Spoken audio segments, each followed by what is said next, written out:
Distance from the center to any point on the circle is called the radius.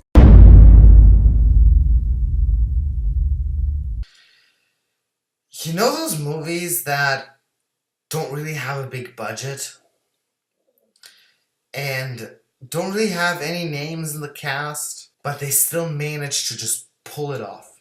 Just do. With like almost no means, create this amazing little thing. Well, Radius is one of those movies. Radius is pretty insane. Some people call me insane. I beg to differ. This guy, he wakes up in the middle of a field and he notices everything around him is dead. A person is dead, a couple of birds are dead, things are dead. Finn! Oh my god, man, everyone's dead, man! They're all burned! There's barbecue pods everywhere! What? And he calls the cops, but while he's calling the cops, he realizes he doesn't even remember his own name. And this is when shit gets really crazy. Because afterwards, he meets this girl, and she also has amnesia and doesn't remember anything that's going on. Oh man, I have no idea what's going on right now. And they somehow discover that when he is alone, everything in a certain radius around him dies. Everything circling him, every living creature. But when the girl is with him, everything stays alive. And the concept is just absolutely brilliant. You have this great concept, you have a great script, you have a cinematography that works for a low budget, isn't perfect whatsoever.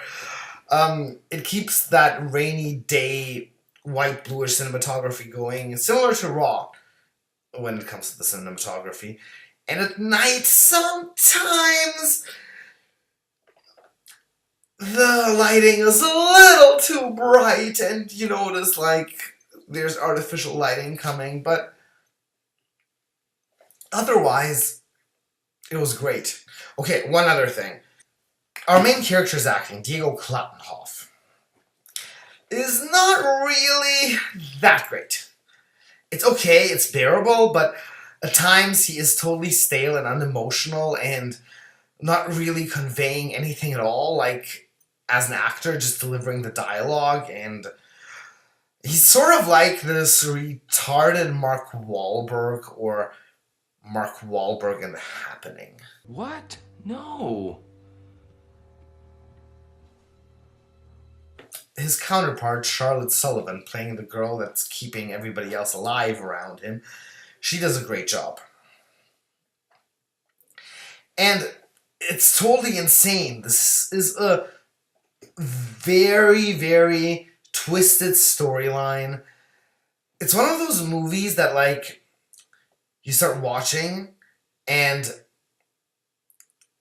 that feeling you have in the beginning when you start a movie, what the fuck is going to happen? Like, when you watch a movie, the first thing you think is, what is going to happen here?